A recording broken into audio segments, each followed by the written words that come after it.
Morning everyone, NWA Prepper here. It is chilly again. It's 46.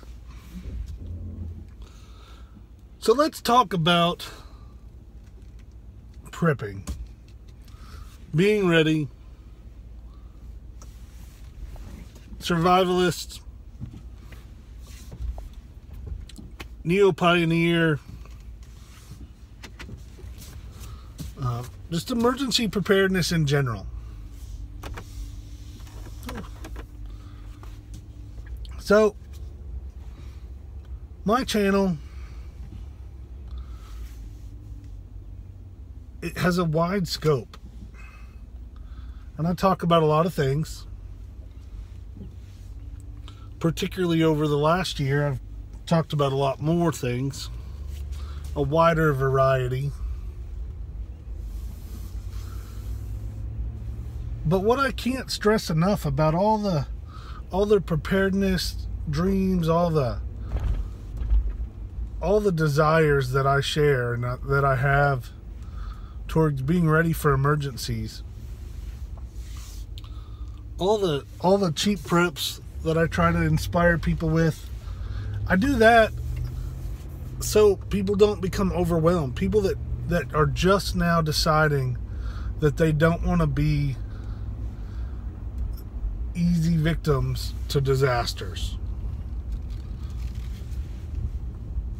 That's why I do that. That's actually my motivation for most of my channel, is for people in my income bracket and below, which I'm still below the federal poverty line, which is one of the reasons it's so important to me that I get to share that you can start to be ready for emergencies on a budget.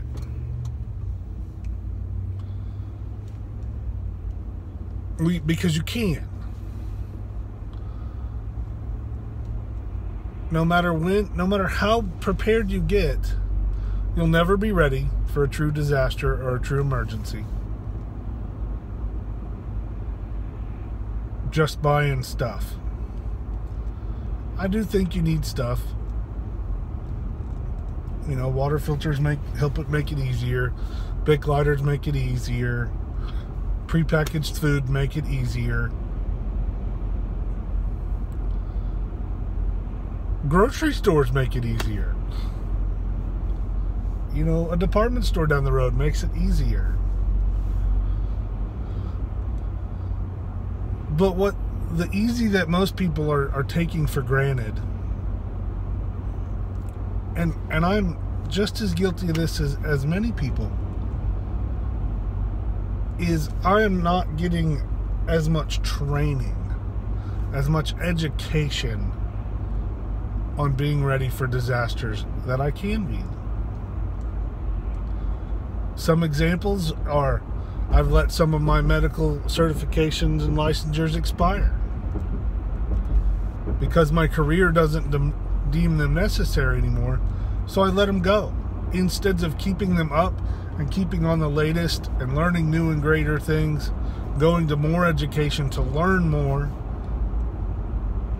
instead of going to schools around, because I'm saturated in an area that has tons of emergency education opportunities, that I don't take all of them that I could.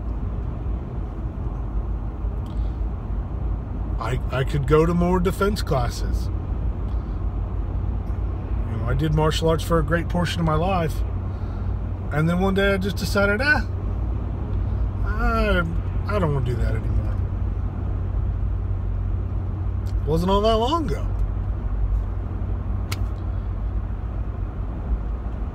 I could always go to another level or a new type or a new person for firearms education, for defensive training. I could go learn new food storage skills. I could practice more. I could plant a bigger garden. I could do, because planting a garden is a lesson every day in itself. I could not go to town for things that I can fabricate at home. I can try to work on my own car. I can do all these things that I don't. Time is limited. And my desire is limited to a great degree. I have no desire to learn to work on a vehicle because I don't understand. I don't have an aptitude, nor do I understand how things function entirely. And so it's frustrating versus other aspects that I'm like, okay, I have an aptitude for this. I have a desire to learn this. And that's a fault. That if I only focus on the things that I'm already okay at, because I'm not great at anything, but if I only focus on the things that I'm okay at, I'll never learn or get better at anything else. So we have to train. You have to go to training. As you train, as you learn new skills, then your mindset on your preparedness for your individual family or your individual mag or your individual tribe will change. The part that you play in that will change. An example, somebody brought up a great question today. Actually, there were two questions and a comment that inspired me to remind everyone, to remind myself, that education outweighs stuff. All my stuff goes away in 2 or 3 events. A windstorm in one part over here takes out one of my retreats. A fire at my home takes out my primary location, or not my primary, but my home. You know, there's all kinds of things that can happen, and they can happen all together. It only takes 3 independent, isolated events, and I'm out of stuff. And I can't afford to go buy a pallet of food and, 50,000 rounds of ammo and, a whole water system that goes on a building, and I can't get a bunker underground, and I can't go buy, rebuild a storage or rebuild a building. I can't do those things all at once, because I would love to. I would love to walk out of my house in the morning and go find a great retreat and that has several houses on it and a pond and a couple of springs and limited road access and shitty terrain all around it. I'd love to find that. I mean, on all sides but one, to make it easier to defend. I'd love it. Then I'd love to be able to tell 7 people from my mag group, hey, we live a little bit further away. Let's get closer than 20 minutes.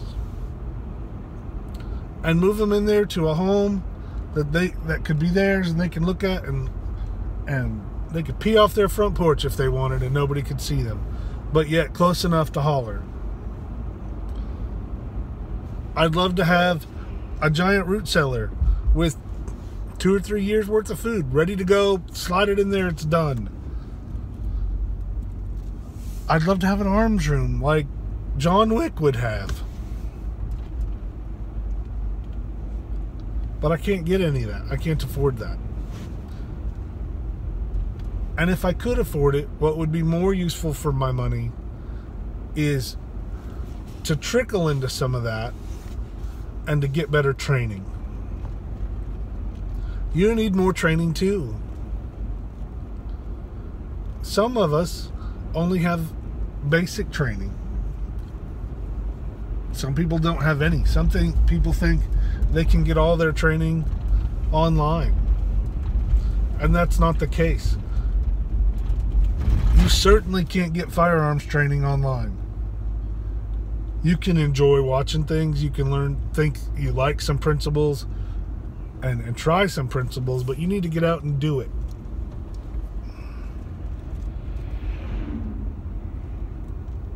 You need to learn how to store food. You need to learn how to garden. You need to know how to improvise a shelter. Get trained. Stuff is important,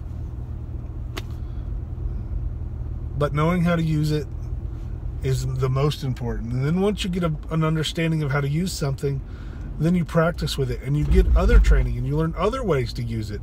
And you continue to do that non-stop. That's what I do. That's what I'm going to do from now on as well. Just because I know something, just because I have been to a basic pistol class, doesn't mean that I'm ready to wield that weapon in defense of my life and others. Just because I've been to a basic food storage class doesn't mean I'm ready to store food for a long time. I need to learn new ways to store food, more advanced first aid. I need to practice. Get trained, then get more training, then teach a class and go get more training, and teach another class and get more training. And in the middle of that, in the middle of your education, pick up some more food, pick up some more bandages, grab another box of ammo on your way to go to a new training class. Lots of great comments. Definitely some that are making me think. And that's exciting. Especially when they make me think and they make me do. Those are the ones that I'm enjoying. I hope you're enjoying the channel. At the very least, I hope it's entertaining, perhaps inspiring. Let's get ready.